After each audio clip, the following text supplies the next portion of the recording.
Oh my God, you're finally here. Yeah, I've been looking for hecklers. Every year I look for hecklers and no one volunteers to heckle. Oh, but now we have Emily. Ooh, Nancy's in a good position.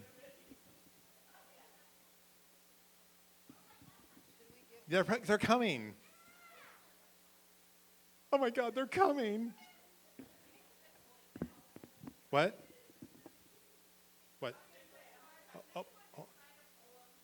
Oh God, we're bingo stuff. We're poem reciter, Nancy. Okay, let's all get our bingo cards done. Everybody get them out. Oh, who did that for me? Carly. Carly wants to travel to the moon. Card trick? I can't do a very good one.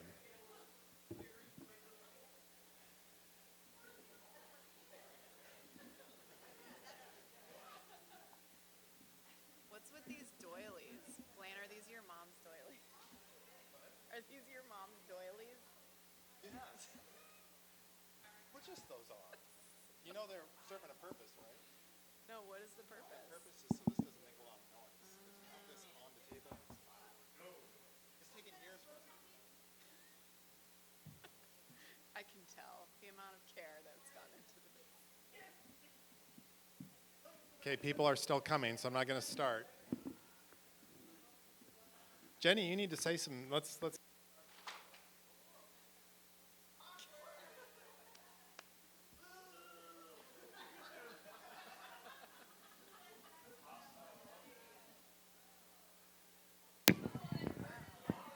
Imagine that, technology problems. What? Yes. Well, I got. Well, you didn't have to start off with the booze. Usually you lead up to the booze. You don't start off with the booze. Like, say something like Stairway to Heaven or something, and then when that doesn't happen, then you can boo. What? Oh, God, you've got me.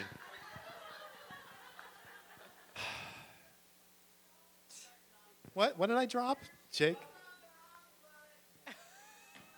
Wow, I didn't know that you were going to take it so seriously. Ooh. You know what? We could just do 45 minutes of heckling. Should we just do that? I think we have plenty of time for heckling, stories. Ooh, does anyone have a story about heckling?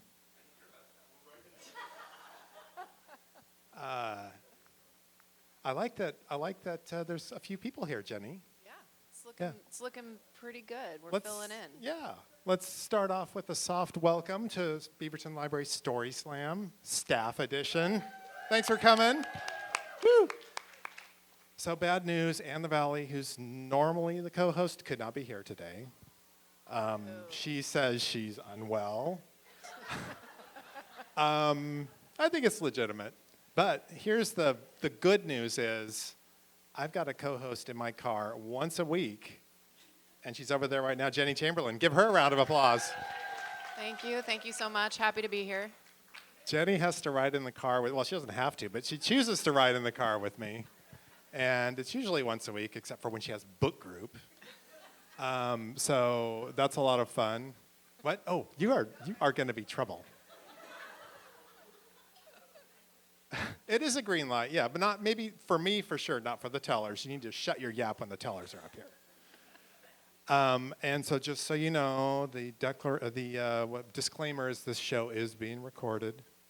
So keep that in mind with your heckling. Although, if it's a really good heckle, though, I'll have to repeat it because the camera is only picking up microphone feed, so it's unlikely to hear the crowd booing me. Yeah, we could hand out the wireless microphones and pass those around for the heckling. Maybe next year. And which reminds me, Mackenzie had a really great idea. Mackenzie has a story, and it's about her sister, and we thought about, let's get her joint idea. Well, maybe, I don't know. Anyway, the idea was like get her sister on the phone, on stage with Mackenzie to do the story. And I was like, yes. And then I realized after she told me her sister couldn't do it, there's no phone reception down here. You're not going to get a cell phone call down here. So, yeah. Although I did have a thought about. We'll talk about that. Okay. So has everyone been to the Story Slam before? Yeah. Okay. So you all know the rules. Let's talk about the. Yeah, heckle really loud. And Jenny. So 5 to 7 minutes for a story. Jenny is going to be the official timer. And if you look like you're going too long, which I've been assured is probably not going to happen, could happen with me. I'm surprised she hasn't shaken the rattle yet, actually. We need you for filler, so keep Yeah, going. okay, all right. So, by the way, I love to do this if it's not obvious. Give him the rattle. That's the rattle I stole from children so many years ago that they haven't asked for it. Yeah. Oh, yeah. I think you have more of them. Anyway, if you get to 5 minutes, you're probably going to hear that. If you get to 7 minutes, I've got a new nuclear option. Yeah. I like to threaten tellers with that, so I think I'm mostly threatening myself. So anyway, we're going to pull a name from the hat. We have, I think, 4 names in there. I'm going to tell a story because I actually thought about it, instead of just thinking I have to have one, so I'm in there too. Is there anyone else who didn't get their name in the hat who wants to tell a story? Yeah. If you do, just swing by and write your name on the sheet. And you can also, if we have time at the end and you all of a sudden get inspired, you want to do it, we can also hopefully squeeze you in. So, and just one more funny aside. Jenny didn't even remember she co-hosted last year for there were 2 Story Slams last year, and she didn't remember she co-hosted. Oh, wow. It was uneventful, Emily said. If you go back and watch the video, I think you'll find it was quite eventful. So, there you go. Do you have a name? Do you have a question? Oh, question. Robert. I put the names into the people I've just talked with. Is there an emailer out there who, are you talking about you? You're in. Trust me. We've already talked about it for a half hour. You're definitely in. Okay. Oh, and one quick thing for the tellers. Don't go too far off because you're going to walk off the camera if you go too far. So don't start strutting back and forth too far. Well, I picked Jillian, but I'm not sure she's here. Yeah, Jillian. She's not here. Okay. I'm waiting for her to come from around the back or something. Oh. Feel better, Jillian.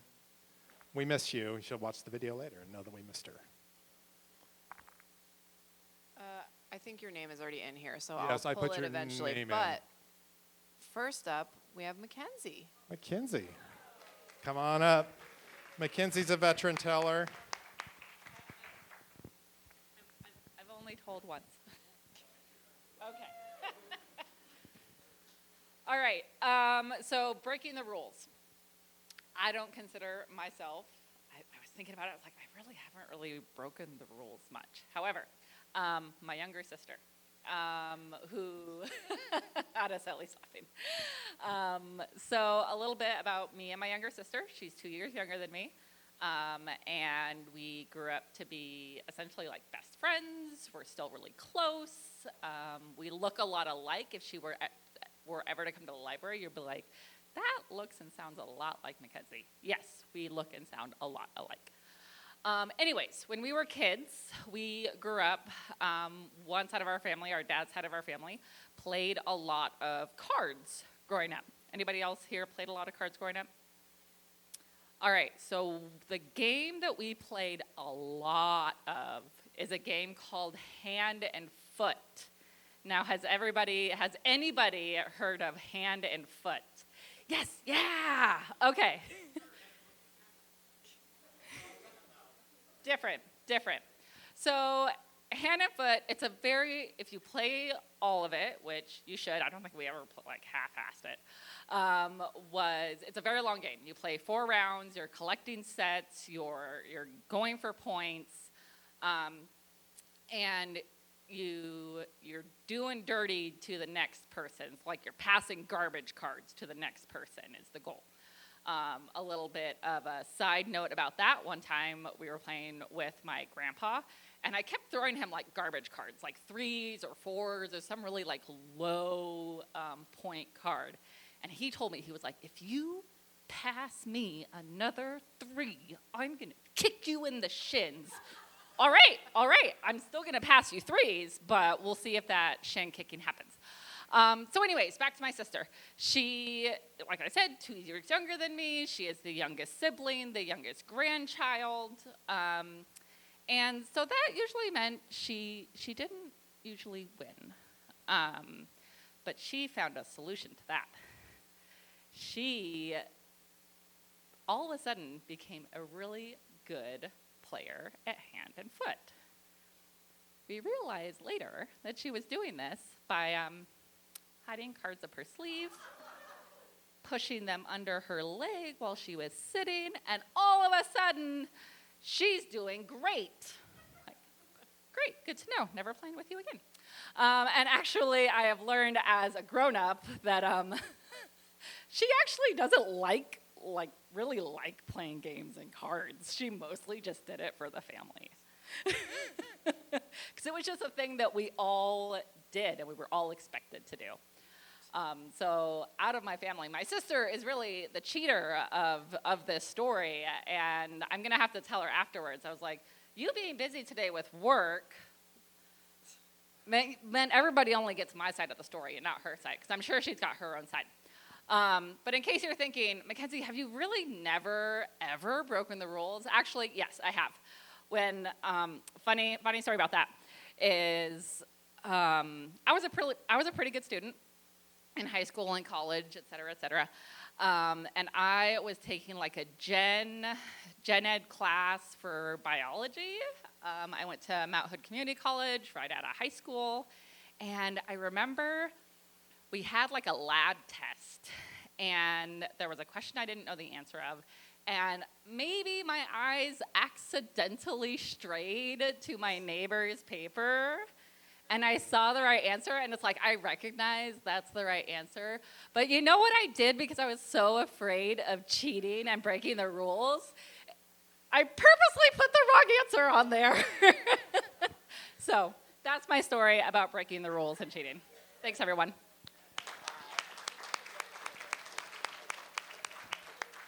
Thank you. Yeah.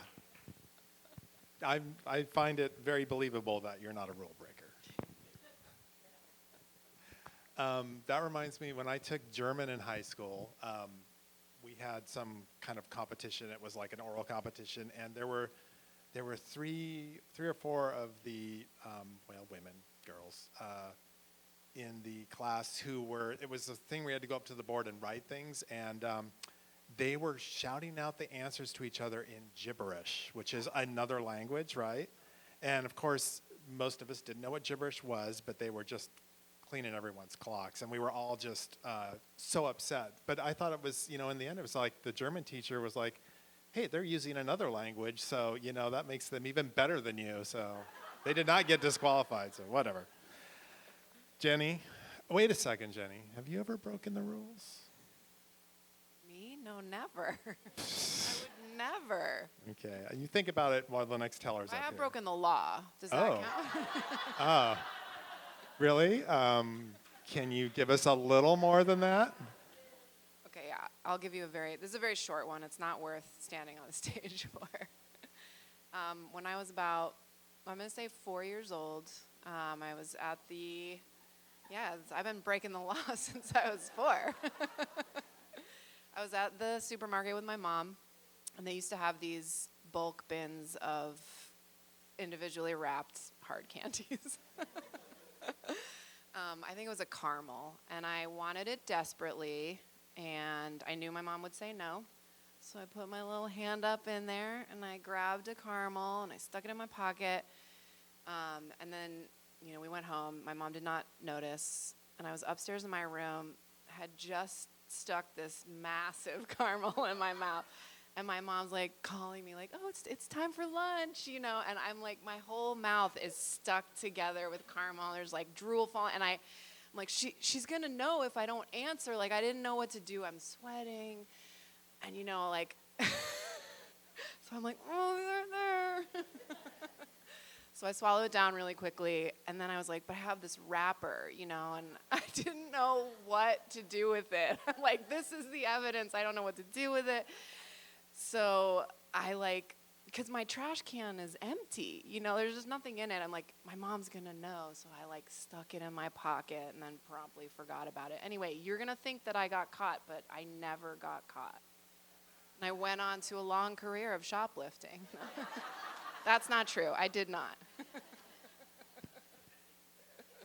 Yes. I knew she had something. All right, another name. How are we doing on time? See, we're running out of time because all this. What time is it over? Over. I think it's 45, whatever the next 45 is. It's only noon right now, so we're good. Oh, thank God. Robert. Robert, come on up. Everybody knows Robert. He's the new building monitor. We are so glad to have him. And, Robert is also a writer. So when Robert talked to me, he was like, yeah, I'm a writer, so I can pivot to being an oral storyteller. And here he is. You don't have to time. You going to time yourself? Oh, okay. Okay, so here's a funny story about that before I give over the mic to him. The one time we should have used the rattle at a pretty big slam here. He's not here, and he'll never see this. This will be on my private YouTube channel. I can't think he was the first storyteller. I think, were you there? Oh, no, he probably missed it. Anyway, he wanted to do this. I said, no, you don't need your phone, because he had done it before at a smaller one, and his alarm went off during his story because he set it for a decline. So anyway, he didn't use the phone, and the story went on and on and on, and it turned into a ramble. I was like, oh my God, and I'm sitting right there, and Anne's looking at me, and we're like, and we didn't use the rattle, because I'm like, no, he's gonna wrap this up. And I think it went almost 20 minutes. It was so awful. I still wake up in the middle of the night on that one sometimes. So. But that's the only time we've ever really needed to use the rattle. So you don't want to watch the story. You wouldn't. I don't think you'd know him. Well, let's see. I mean, it's not a regular patron, I don't think. Yeah. No, if he was, I'll see me afterwards. I don't want to take any chances. Okay, Mike's Roberts. All right, so of course he begins by saying I'm a writer, so that doesn't set the bar anywhere. So that's great. So thank you, Blaine. Okay. So I'm 25 now. I turned 21 in November of 2019, and my best friend, his name is River. We've been friends for, at this point, well over a decade. He turned 21 a few months earlier, in August. So we rented an Airbnb for his birthday. We, in the high desert in Oregon, went out and had a nice long weekend together. He, obviously being 21, could then provide the fun materials. So, but one of the things he bought was a couple of cigars for us. This was something that, we were like, oh, cigars, yeah, we're 21, this is cool, hell yeah. So he gets us some cigars, and over the 3 nights we're there, it turns into this nice little ritual where around sunset we would go out and light those and have a couple beers, and we would watch the sun go down. Really pretty, really beautiful. So my birthday obviously comes up then, a few months later, November, and he comes and visits, and we're like, oh, we got to keep doing it. We got to do that again. But of course, now it's, November in Oregon, so we're not going to sit outside and watch the sunset. It's not happening. So instead, our plan is to go find a cigar bar downtown Portland. So we're already at some bars. We've been enjoying ourselves, and so we're Googling. We're like, oh, this one looks great. We go to it. It's not actually a cigar bar. It's a cigar shop. Okay, that's not going to work either. So we ditched that one, and we're out on the curb, and we're Googling, and it's cold. We're freezing. We're huddled up in our jackets, and we're like, oh, God, okay, there's another one. It's only a few blocks away. Whew, thank God this one looks like an actual cigar bar, not a shop. Perfect, okay. The first red flag that we didn't see was that if we had looked more carefully, we would have seen that the little price indicator, with the dollar signs. 4 of them. 4. So, in our haste, in our cold, we run over there, not having noticed this first of a few red flags. The second red flag was as we got to it, when we saw the doors, really nice, brand new S-Class Mercedes pulls up to the curb. And out come a husband and wife that are a little older. He's wearing like a real nice, long fur coat of some kind. She's got some like nice, jewelry. And we're like, that's interesting, but don't make the connection yet. So as my friend River goes to pull open the door, it pops open on him because a valet has rushed out to get their keys. And at this point, we have kind of figured out that something might be wrong, just maybe. But we already are also committed because the hostess has seen us, the valet has seen us, and now River is also holding the door for these two people that are multiple tax brackets above us. So we're a little bit screwed. We walk in, they get seated. The hostess greets us very politely with, now in retrospect, kind of a wry smile. A little bit entertained at seeing River in his Grateful Dead t-shirt, me in these very beaten up Doc Martens. And we say in a confidence that we do not feel any longer that we're here for cigars. And she says, oh, by all means, follow me. She leads us back to their little cigar lounge and introduces us to their cigar sommelier. This gentleman, I kid you not, is wearing coattails. Yeah. So River and I, at this point, we're giving each other glances like, we need to get the hell out. We cannot be here. This doesn't work. So the sommelier hands us this very beautifully printed menu of their cigars, and he's leading us through some of the options, some of their more premium offerings that they have. And River and I are looking at this menu as if we're going to order any of these. And for reference, a cigar for us is like 10, 12 bucks. The cheapest cigar on their menu was upwards of $40. So we are finally locking eyes as if we're making decisions, right, about what we're going to order. And eventually, one of us says, you know, we really appreciate the tour of the menu. We appreciate your time. Thank you so much. But I think we're going to go try elsewhere. And with the same wry smile that the hostess gave us, he says, oh, I totally understand. You boys have a good afternoon. And we are very politely ferried out the door. Now, later, as we get home, we're retelling this event to my parents because they're asking, oh, how'd you do? How was the day? We're like, oh, this hilarious thing happened, blah, blah, blah. And so my dad asks, oh, what was the place called? And I'm like, oh, I think it was called El Gaucho. And he goes, what? Buddy, the steakhouse? Yeah, I think so, yeah. Buddy, that's where NBA players go when they're in town.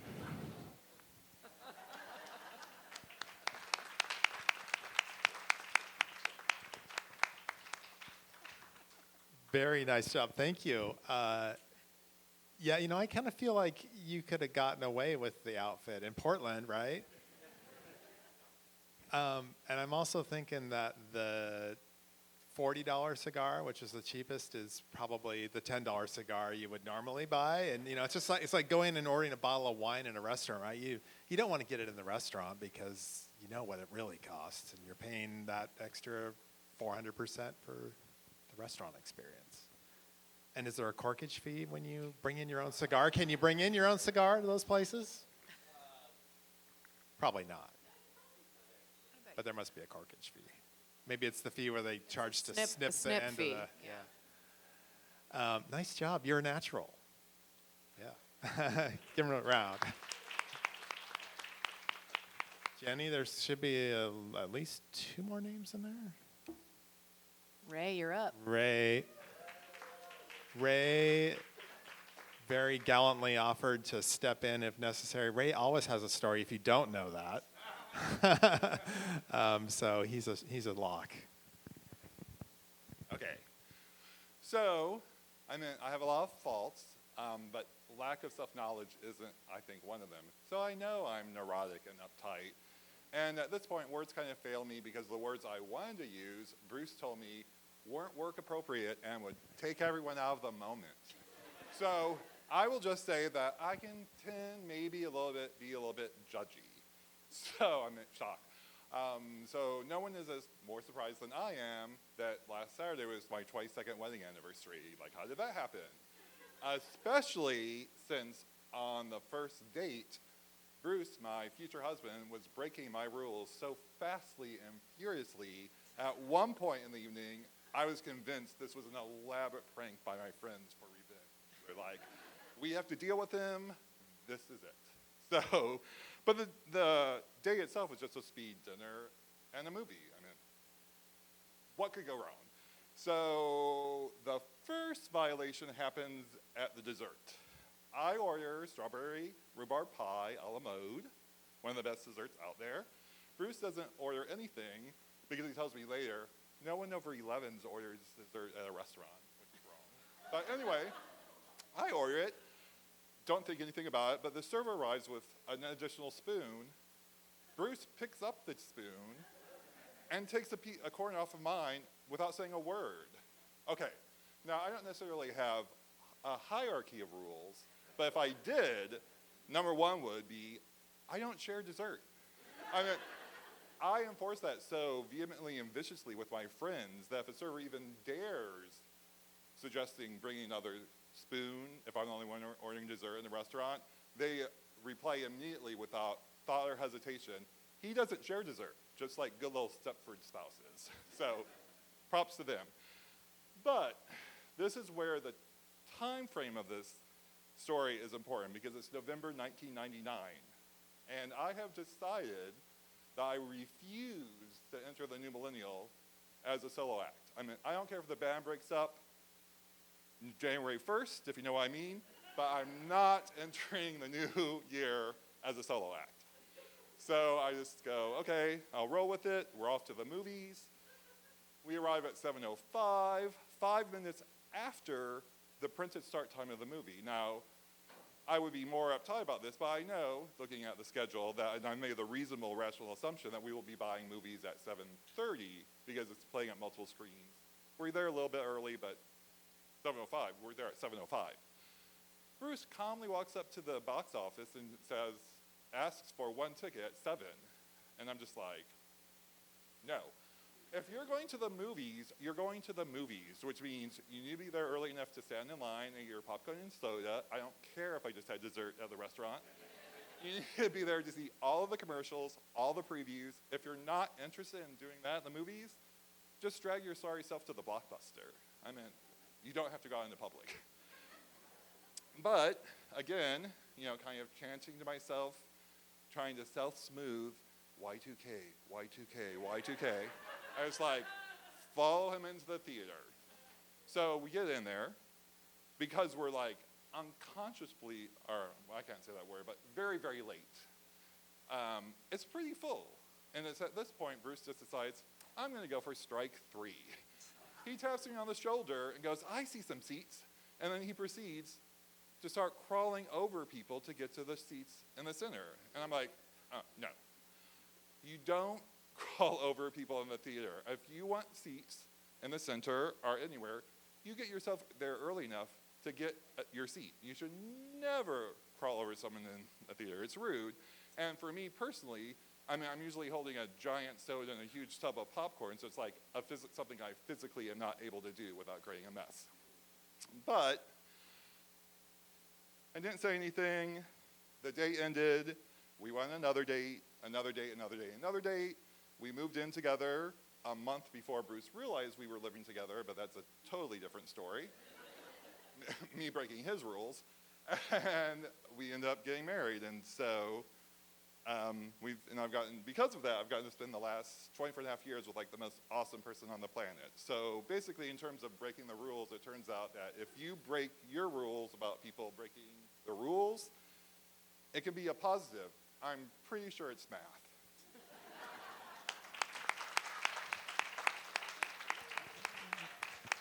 Thanks, Ray. And I like that all these stories have hindsight to them, which was also the other theme. You can't really have one without the other, I think I'm the last. Am I the last one? There's one more in there. I'm guessing by process of elimination. Okay. So bear with me because I put some things together, but I haven't really practiced this story, so it's still kind of developing in my brain. So I don't think of myself as a rule breaker, more of a rule bender, a rule interpreter of the rules. I like to broad interpretation of the rules, kind of like a legal interpretation.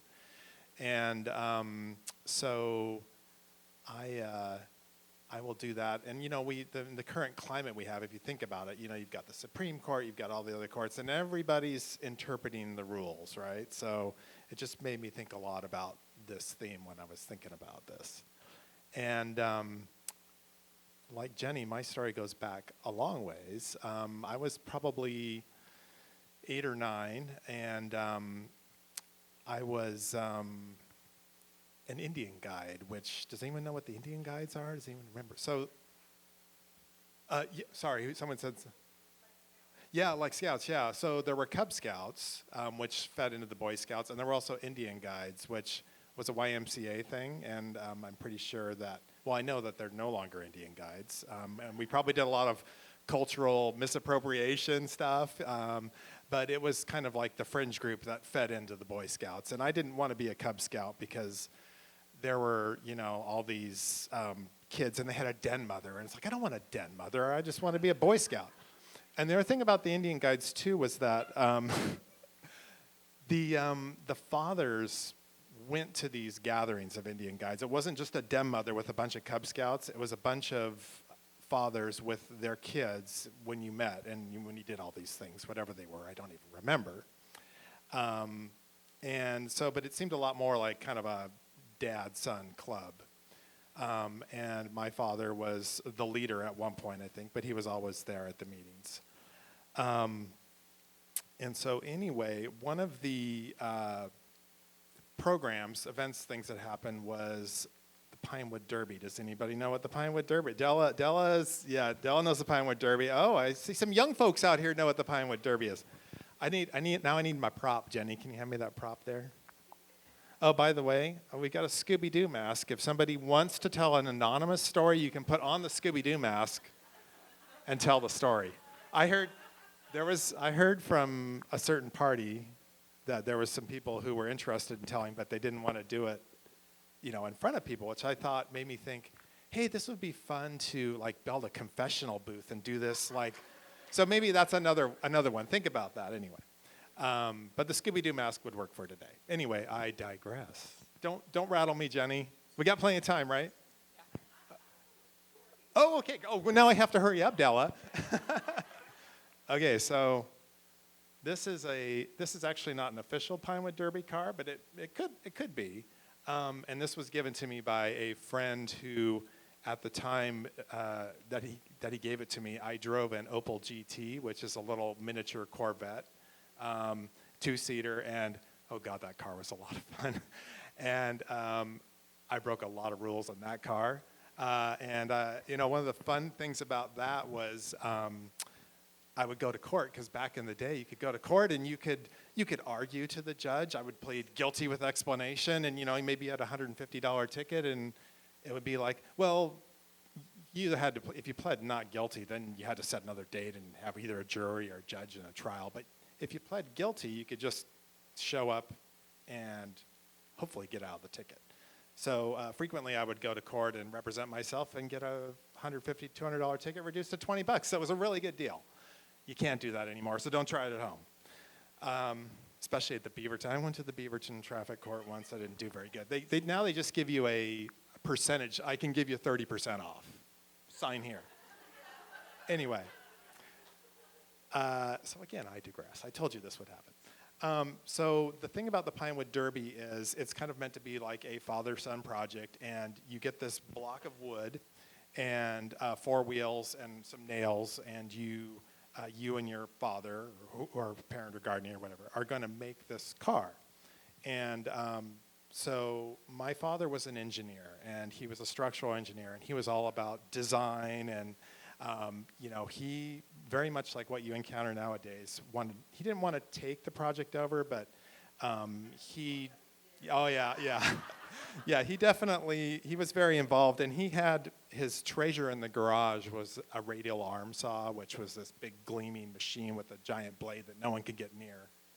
And he was kind of like one of those chainsaw carvers, those guys who carve out of the trunk of tree, they carve the beaver or whatever. Well, he carved up this block of wood, and not to look like this, it was actually, it was beautiful. After I got done with it, it was basically like a fuselage of a rocket ship, and it involved a lot of sanding and a lot of elbow grease on my part.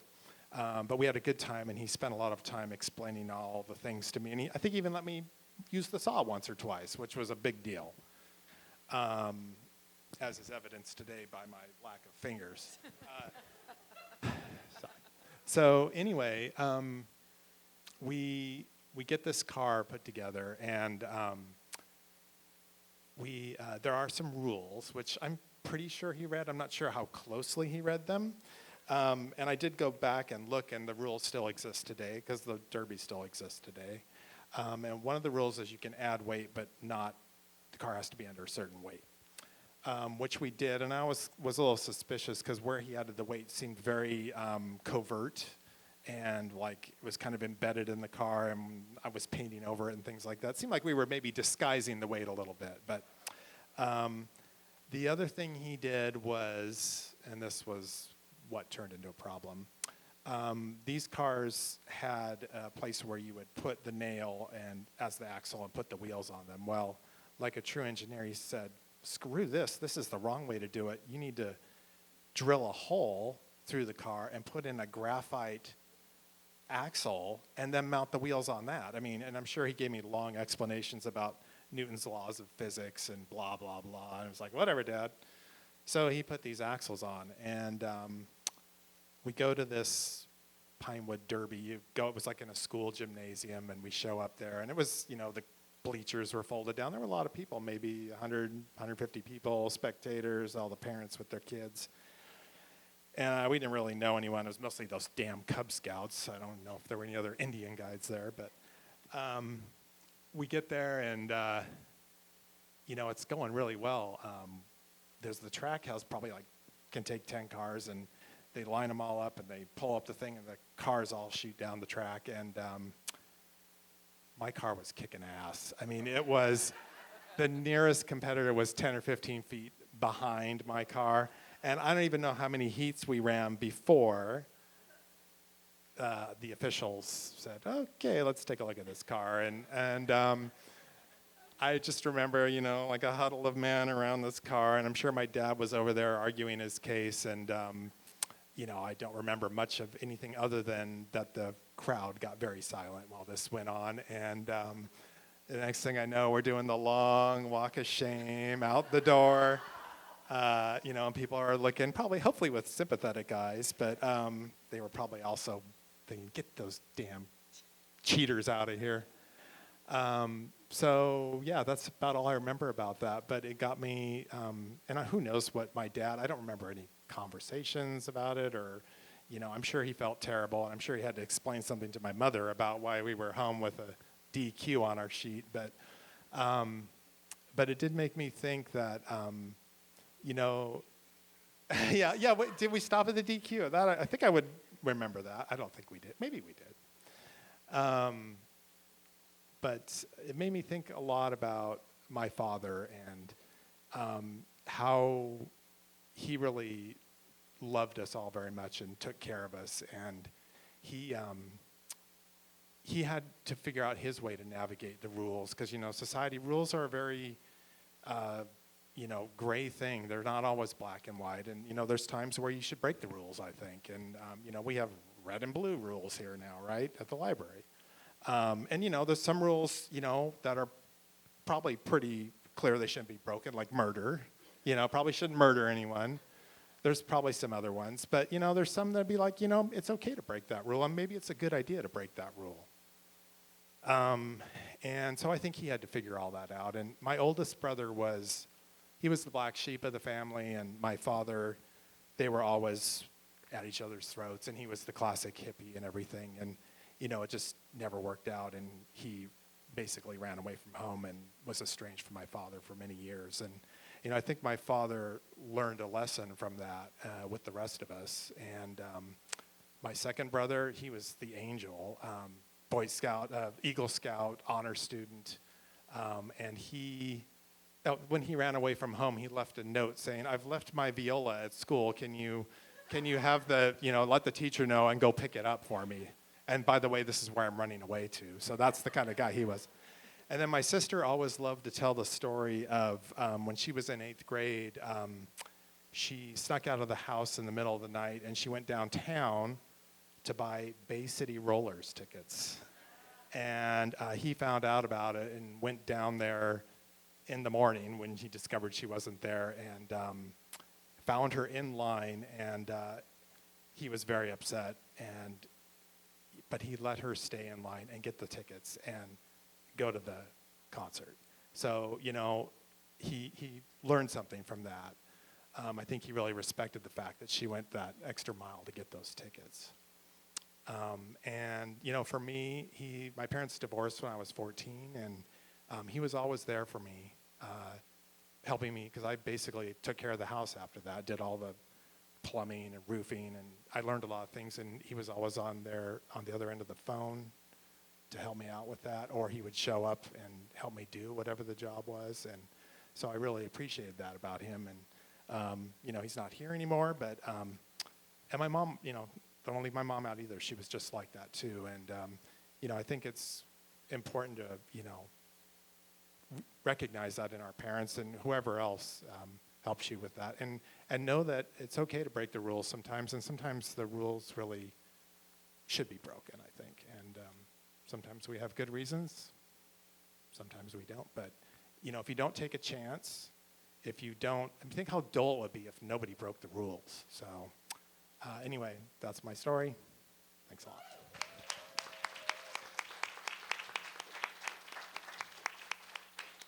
Della, Della's coming up. Come on, Della.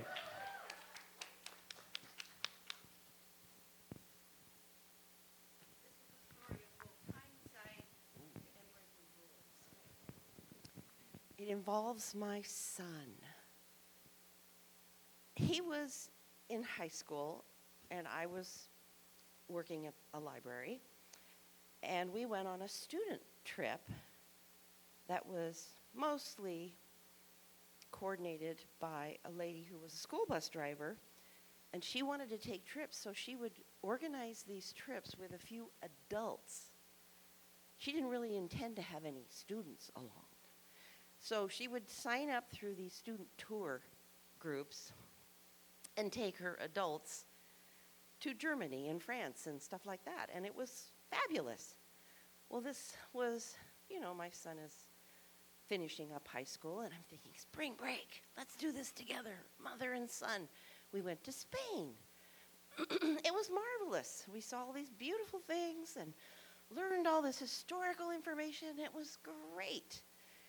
It was the first place I tasted something in alcohol that I actually liked. I'd avoided alcohol my entire life because it always smelled bad. But I'll tell you what, sangria is good stuff. Anyway, so I ordered the sangria because he couldn't, right? High school. This is Spain, not Germany. So we shared the sangria because I kind of liked it, actually. It wasn't too bad. Well, we went to this flamenco dance show and stuff. Anyway, so we're staying up late the last night in Madrid and doing all kinds of last-minute evening things that people do, and it was a lot of fun. My son bought a knife, a very exotic knife from somebody in one of the booths to give to his buddy when he came home. Look what I got. And my son was hanging out with, because this is a student tour, and there were actually students on this tour with other of the groups, so these teachers were taking real high school students, and my bus driver friend had mostly adults over here, and my son. So naturally, he is hanging out and sleeping in rooms with the other kids. So I tell him very, very clearly, empty your backpack. Empty it. Make sure there's nothing in there. Then pack in only what you can carry through the airport. He didn't. So we get up at the crack of dawn to catch our flight from Madrid to, yes, Germany. If there is a place where rules mean everything, it is Germany. So we're running into, well, Madrid was, nobody was there. Nobody was awake. The whole airport was asleep. I was surprised there was anybody to even like stand at the various stations. So we're all asleep. We don't know. We don't care. Just get us on the plane. And we get to Frankfurt. Well, unfortunately, apparently, the pilots of the planes that we flew weren't particularly concerned about time. You know, they got us there a little late. So we're running, right? Literally running to catch our connection in Frankfurt to come home. And we're concerned that going through security might, the lines are long, you know, we're in this new era, we might not make our flight. So I tell my son, give me your backpack and you run down to the gate and tell them we're here, we're coming, we're going to just get through this security line and we'll be there and we'll make our flight. Well, you remember the knife? Yeah. So my pack goes through, no problem. His pack comes through. There's a problem. So they isolate me and the pack. What's in the pack?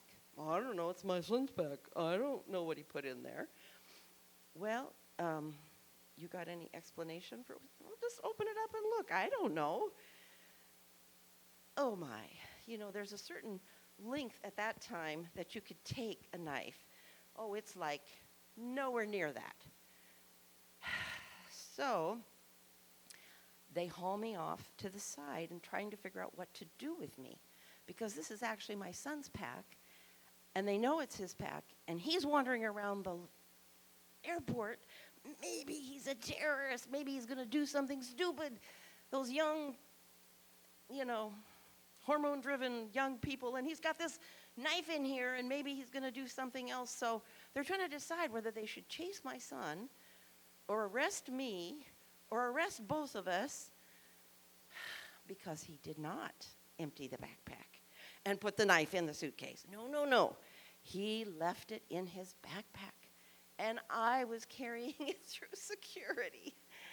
Oh, it was such a humorous situation. So I go over and sit on the floor because I'm just collapsed. We were so tired. This is the end of the trip. The fatigue has taken over. I am exhausted. We were up late. We were up early. We've been running. And now I've got a knife to deal with. So I sit down on the floor and I'm like, what am I going to do? And I'm trying to tell these people, it's a mistake. Can't I just mail it home? You know, German police. This is not a joke. No, you may not mail it home. You will never see this knife again. Oh.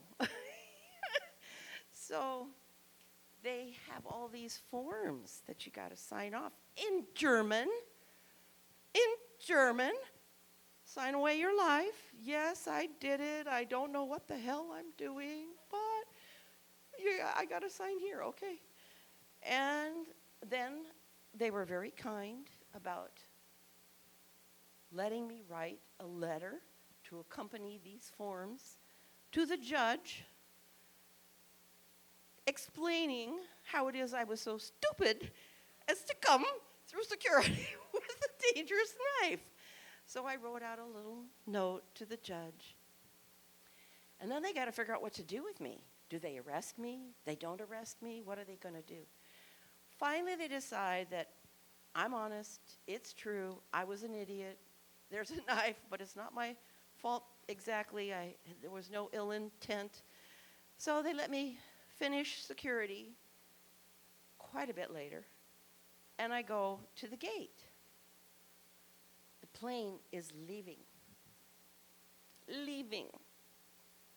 It was overbooked anyway, so they gave away my seat. And they had a few people who had volunteered to give up their seats. You know, we'll pay you money to stay and catch another flight. So I'm in this group of people. I said, but my group is there. My son is there. I've got all this, his pack, my pack, kind of heavy. I'm really tired. Can't I just, no. No, cannot. So in retrospect, it's pretty funny. But at the time, I was exhausted and hysterical. And I started sobbing, just sobbing. And a very kind German lady said, "What's wrong?" And I told her the story. My son brought a knife, and it was in the pack, and it was a mistake, and da-da-da-da. And she said, oh, you have a lot to be thankful for. What? Imagine if he had gone through security with the backpack and the knife. And I'm thinking, oh my God, she's right. They would have arrested him. He would have been held in Germany while the rest of us were supposed to fly home. It would have been so much worse. Instantly, I'm feeling good. I am so good. It's no problem. And then the kind German lady said, since your seat was given away, let me work to make sure that you get the same benefit that we had. You'll get money for the airline. You will get a night in the hotel. You will get meal tickets while you're here for your food. And everything worked out for the best. Except I had to call my husband on April 1st and tell him, sorry, I'm not going to be at the airport. I'm being held in Germany. So I'll see you on this other flight. And my son was really bored on the flight because he didn't have any of his stuff. I had his backpack. He always carried books and other things. And oh darn, he didn't have them to entertain himself. So he felt really aggrieved that he did not have his backpack for that long trip home.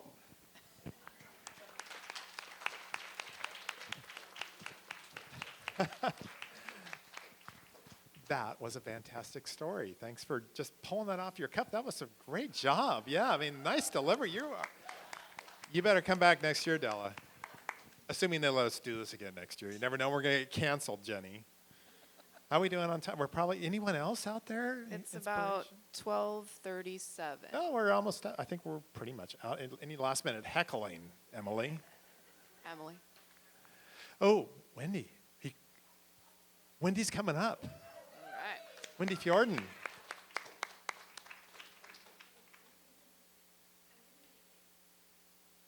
You can make it. Oh, a chair. Yeah, a chair. Yeah, I'll get you a chair. Hold on.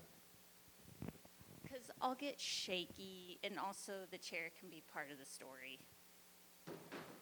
Because I'm on a bus. So this is the story of how I got SWATs in 5th grade. So SWATs are corporal punishment. So that was the last year that you could get swatted in Kansas when I was in 5th grade. So we were on a field trip, and so we were riding on the bus to the circus, and my friend Wilbur said, "I dare you to flip off a semi." And he's like, "I dare you. You're such a goody two-shoes. You won't do it." And I did it. I flipped off the semi. And it was a big deal. And the semi proceeds to pull the bus over. So the bus is being pulled over, and the semi driver is allowed to get on the bus and point to the kids that flipped him off. At this point, the whole bus could have been flipping him off. I don't know. So it's decided that it was Chris and Robert who did it. They always got in trouble. It was them. they're the ones who flipped off the semi driver. So they're going to get in big trouble when we get back from the circus. So we're riding along on the bus, and I'm like, no, it was me. I feel really bad for Chris and Robert. And Wilbur's like, don't worry, you get good grades. So it's okay. You're not going to get in trouble ever. So we went to the circus, and I did not have a good time because the whole time I'm thinking about the whole flip-off incident and how Chris and Robert are going to get in trouble when we get back. And so we get back, and of course there were other kids sitting around us who saw me flip off the semi-driver. And so rumors are circulating. I'm puking every night because I've lied and not said that I'm the one who did it. And the principal is now calling kids in to interrogate them about this. And so Jeff Donnelly, this kid that, I'm not protecting identities here.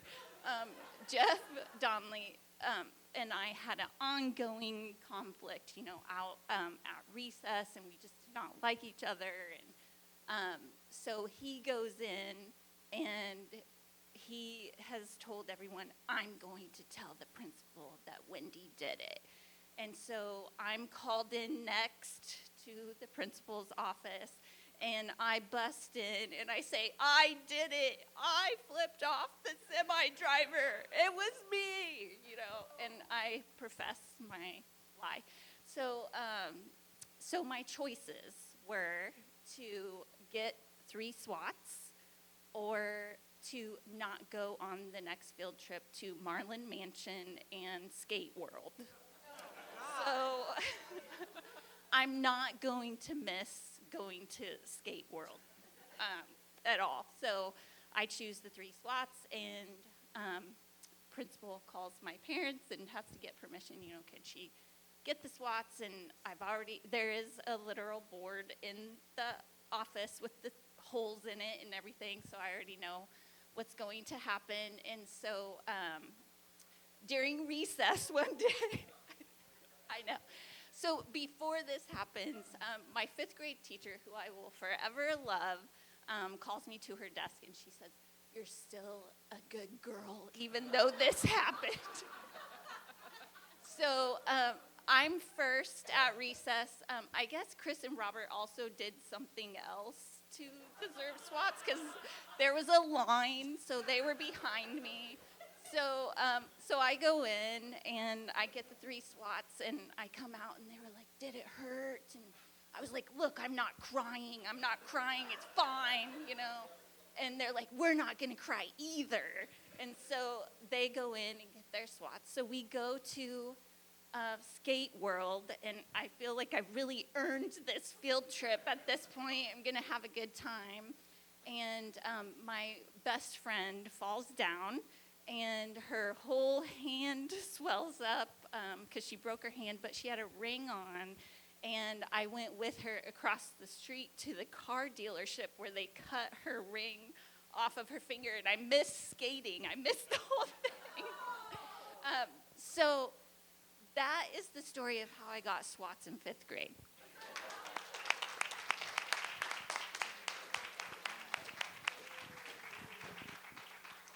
Thank you, Wendy. Thanks for pulling. Boy, you pulled that one out of the hat. Wow. Kansas. I'm surprised you didn't spend like 30 days in the box or something for that. Whoa. I'm guessing we really are out of time now. That's correct. Can we give the tellers all another huge round of applause? Oh, Margaret. Yes. Oh, me? So, yes, I may have said that. I mean, I could go on more about that, but I don't have time.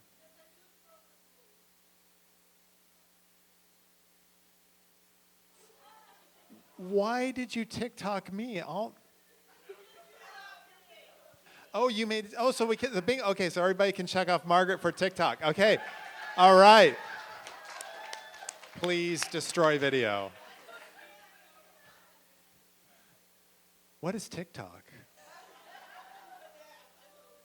Oh, by the way, what? And what is Teams? We're supposed to go to the Teams thing too, right? Teams, Microsoft, something like that. Teams. I think that's optional. Oh, okay. Well, I probably need it.